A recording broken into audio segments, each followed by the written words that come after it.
Hola queridos amigos, soy Fabio Criales, un servidor más. Gracias por estar conectados con nosotros a través de estas series y todo el contenido que preparamos para ustedes en cbclavoz.com y también en nuestra transmisión en vivo. Y estoy pues con nadie más y nadie menos que con un gran autor, además cantautor, pues por supuesto ya ha escrito varios libros, tiene en su haber, que han llamado la atención y pues lo que está próximo a lanzar, que seguramente ya cuando esto salga ya lo ha lanzado y ustedes van a poder tener alcance a ese fantástico contenido literario cristiano que nos va a ayudar muchísimo.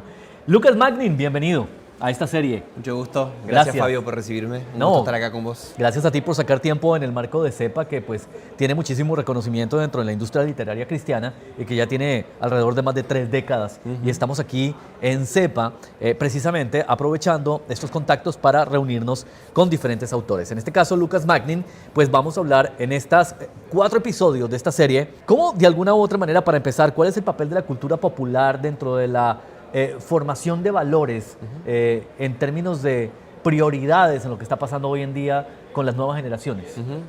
¿Te acordás de ese pasaje en el que Pablo va a Atenas y está mirando a su alrededor y encuentra un altar al Dios no conocido, al Dios desconocido?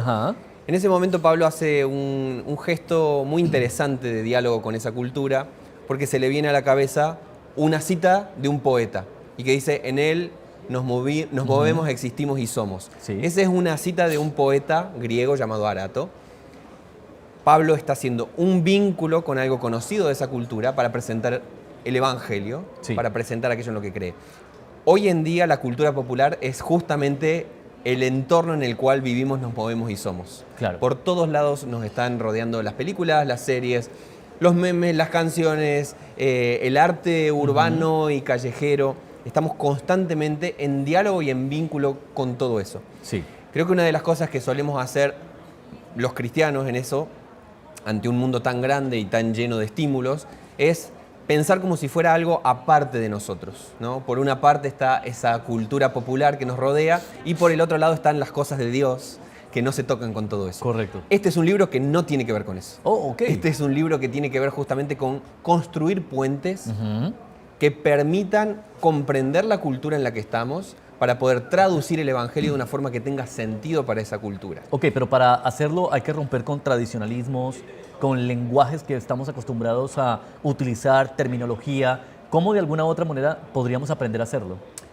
Estamos muy acostumbrados a un lenguaje dualista, por así decirlo, Sí. ¿no? Esta cuestión de Dios por un lado y el diablo del otro lado, o arriba y abajo, Sí. que es un lenguaje de un dualismo platónico, para ponerlo en términos bien filosóficos, ¿no? ¿Eso es como un amor platónico?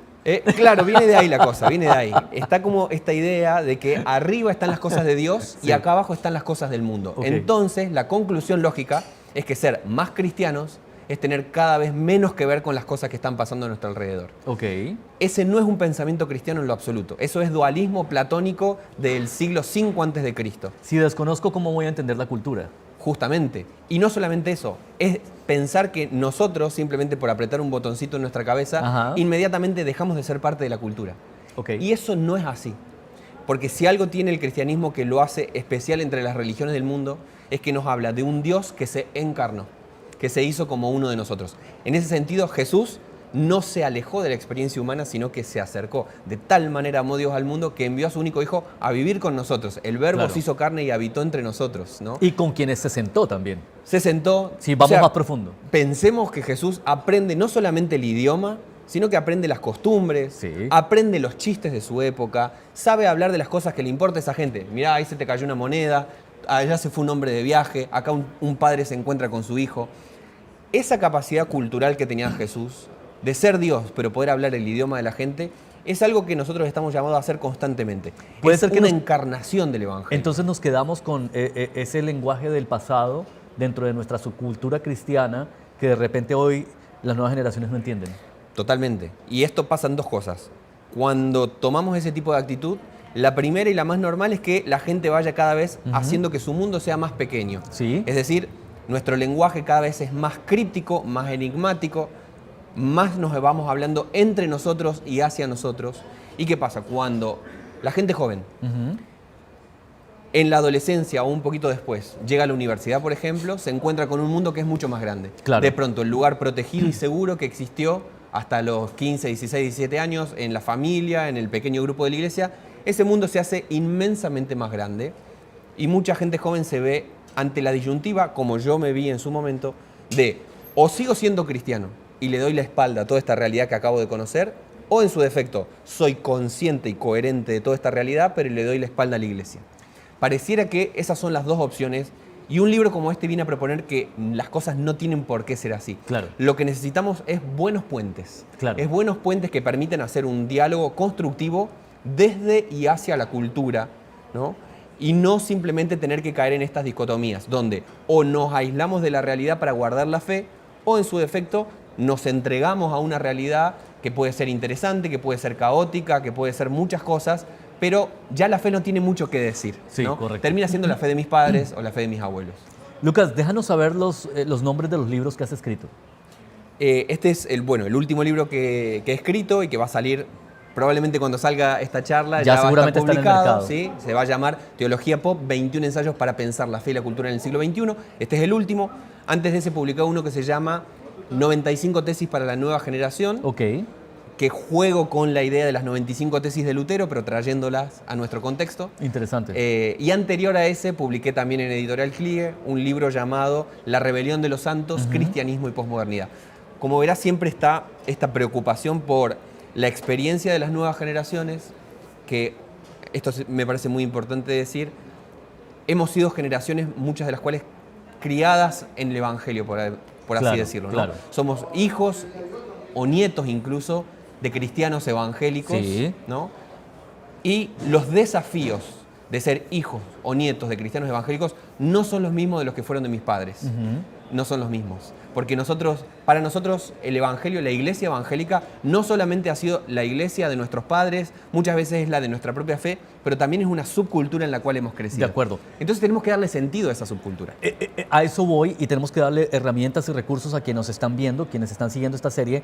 Y la pregunta sería, ¿qué importancia tienen las narrativas de la cultura popular para poder transmitir la fe cristiana de una manera actual? Las narrativas de la cultura pop lo que hacen es dar sentido al mundo. Seguramente ya un poquito más adelante vamos a hablar de esto.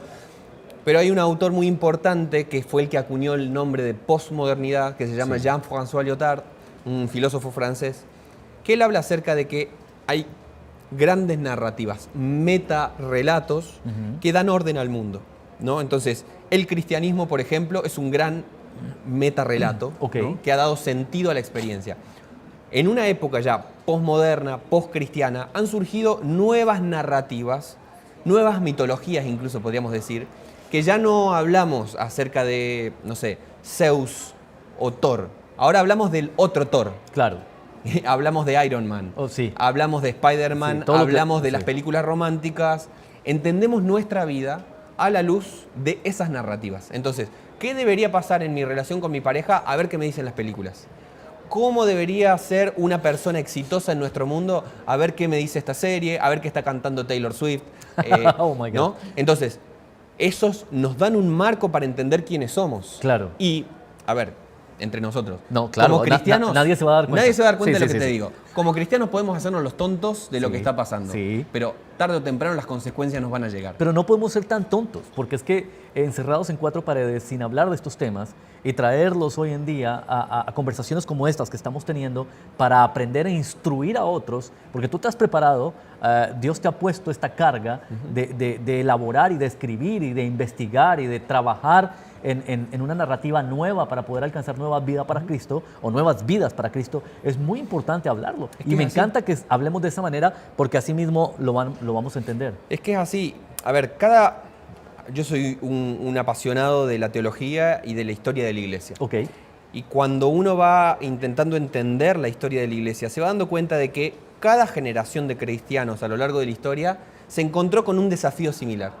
Y que es el desafío de cómo dar sentido a una vieja historia de salvación, pero en este contexto. Claro. Lutero no habla del cristianismo de la misma manera en la que lo había hecho Santo Tomás. Y Santo Tomás no lo hizo de la misma manera en la que Spurgeon, ni Spurgeon lo hizo en la misma manera de San Irineo en el siglo II, ¿no? Claro. Cada generación cristiana tuvo que encontrar palabras, símbolos, metáforas, historias, personajes que tuvieran sentido para la gente que les estuvieran hablando.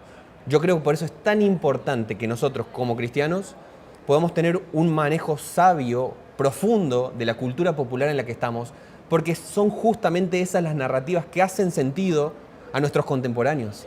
¿De qué me sirve a mí hablarle a un chico criado a base de Avengers del Segundo Templo? Correcto. ¿No? Eso puede ser un entendimiento que venga después y está genial, es parte de crecer y de madurar en la fe, de adquirir más conocimiento, de profundizar en la vocación teológica, todo eso está muy bien. Ahora, si disociamos qué es Dios, el mundo de Dios, de todo lo que está pasando cada vez que los chicos agarran las tablets, los teléfonos, los ponemos en una disyuntiva que no tienen que estar y que es o me quedo con este mundo o me quedo con este otro mundo. Claro. Nosotros como cristianos decimos, este es el mundo de mi Padre, ¿no? Todo lo bueno viene del Padre de las luces. Lo que nos toca a nosotros es poder hacer los puentes para que esta que la gente conoce, estas películas que ya estamos viendo, esta música que estamos escuchando, de qué manera todo esto se conecta con el Padre de las luces. Ok. A mí esto me está llevando, y las caras que estoy haciendo es porque estoy pensando mucho en lo que nos estás enseñando, lo que estamos aprendiendo, y cómo de alguna u otra manera tal vez la iglesia lo ha aplicado pero malentendiendo o no usando el porcentaje total de lo que podríamos hacer con una comunicación clara con la cultura contemporánea de hoy en día.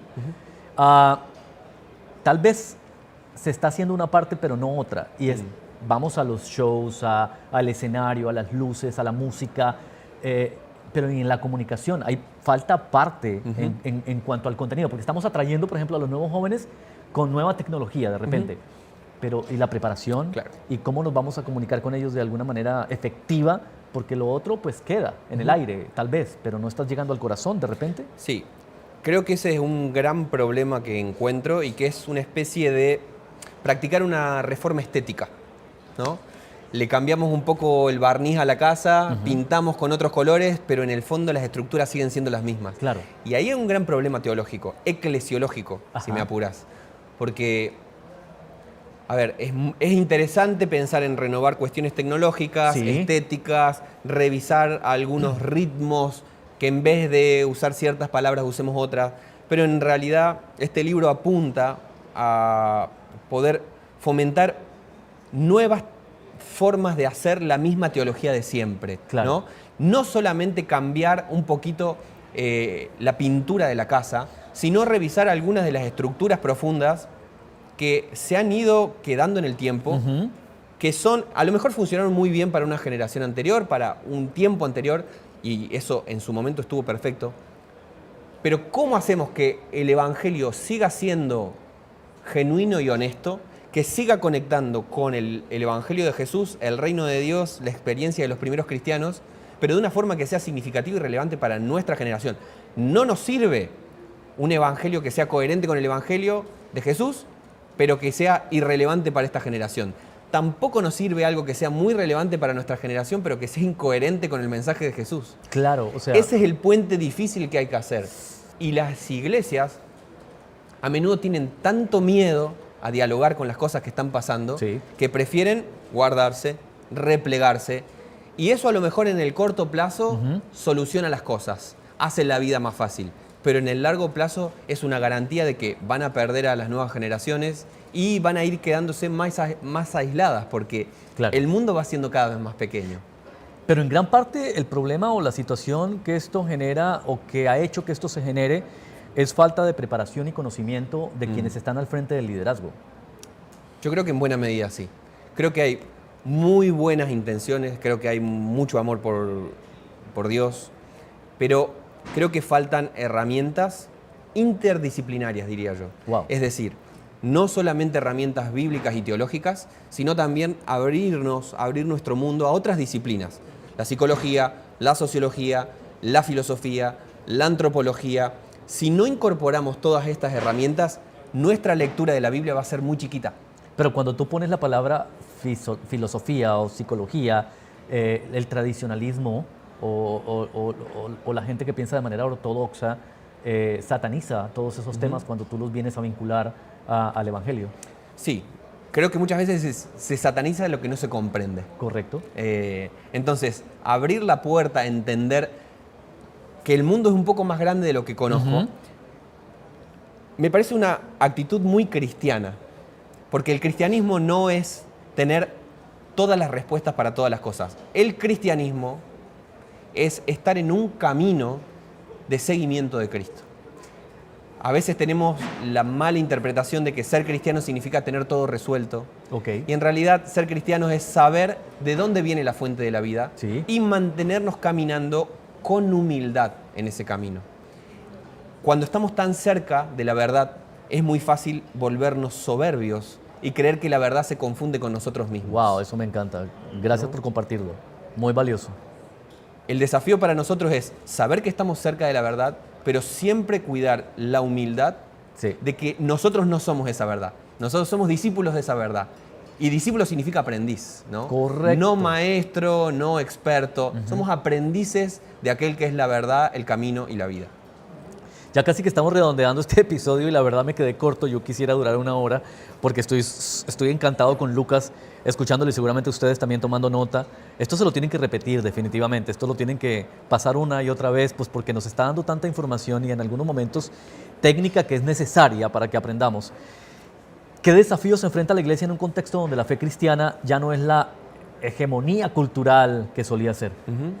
Cuando hablamos de hegemonía cultural, nos referimos a que de alguna manera los valores cristianos, por así decirlo, ponen el marco, ponen la estructura para los valores de la sociedad. Hubo un tiempo en la cultura occidental donde la gente que incluso no era cristiana, de fondo tenía un paradigma cristiano, ¿no? Porque la iglesia y el cristianismo daba estructura, daba orden al mundo, ¿no?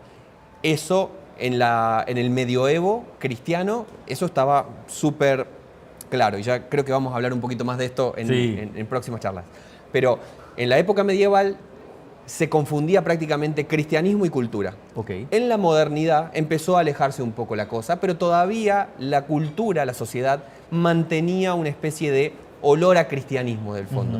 Hoy en día estamos viviendo una época post-cristiana, una época secularizada, una época donde cada vez más el cristianismo ya no es hegemonía, ya no es la que pone el ritmo y el tiempo que va a seguir la sociedad, sino muchas veces representa a sectores, muchas veces marginalizados dentro de la sociedad.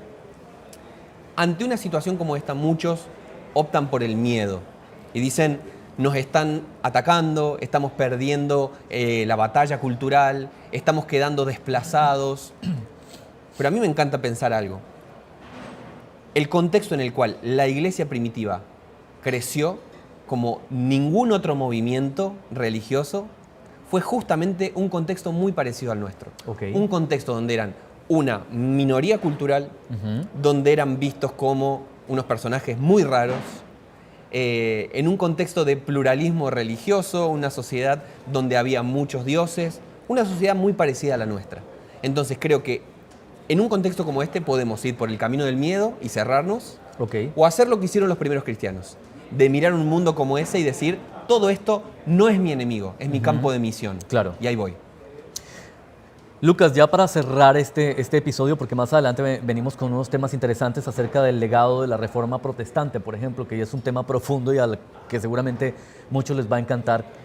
Haciendo un cálculo a grandes rasgos, o sea, generales, la iglesia de hoy, ¿cuántos años está atrasada frente a lo que podríamos estar haciendo hoy si fuéramos conscientes de que tenemos que actuar lo más pronto posible? Es una pregunta compleja, pero sí diría quizás que suele ser común que la iglesia vaya llegando un poco tarde a las cosas, ¿no? A veces unos años tarde, a veces unas décadas tarde. Sí. Y sabes que algo que veo como un gran peligro es que en los últimos años de la iglesia evangélica latinoamericana ha generado la conciencia de que quisiera vivir en el mundo de los años 50. Entonces, como decir, era tan bueno ese mundo. Exacto, la sí. gente era más saludable, la gente era más bondadosa, la gente era más noble. Entonces se crea un imaginario de que eso era más parecido al cristianismo. Eso es una mentira. Wow. Ninguna época histórica es per se cristiana y ninguna época histórica es per se irredimible. Toda época histórica es un campo de misión. Y el desafío que tuvieron los años 50 estuvo muy bien. Ahora estamos con nuestros propios desafíos. Claro. Y crear la idea de que el siglo I o el siglo XVI de la Reforma o en los años 1950 eran el mejor momento para ser cristiano es no comprender cuál es nuestro campo de misión. Es evadirnos de la realidad. Claro. El Señor Jesús no hizo eso. Claro. Y el desafío que tenemos hoy en día, yo sé que me quedan pocos minutos para este episodio, pero el desafío que tenemos hoy en día frente a lo que está pasando con todo este tema de digitalización, inteligencia artificial, ese campo misionero que es el ecosistema digital. Sí. ¿Qué opinión te trae? Pues porque estamos todavía muy lejos de, si de hecho no cambiamos la manera de poder conectar con esas nuevas generaciones, cambiando un poco esa cultura que venimos trayendo por tradición. Sí. Hay uno de los ensayos en el libro de Teología Pop que trata exactamente de eso. Wow. Y empezó todo con un meme. No sé si te acordás de un meme que corrió hace un tiempo en TikTok que hablaba de un pastor que estaba hablando y decía: todos los tiktokeros se van a ir al infierno. Ok, como raro, ¿no? ¿No? ¿Por qué? Porque a veces esa novedad nos genera muchísimo miedo. Claro. Y como no sabemos lidiar con eso, mejor la mantenemos lejos, ¿no?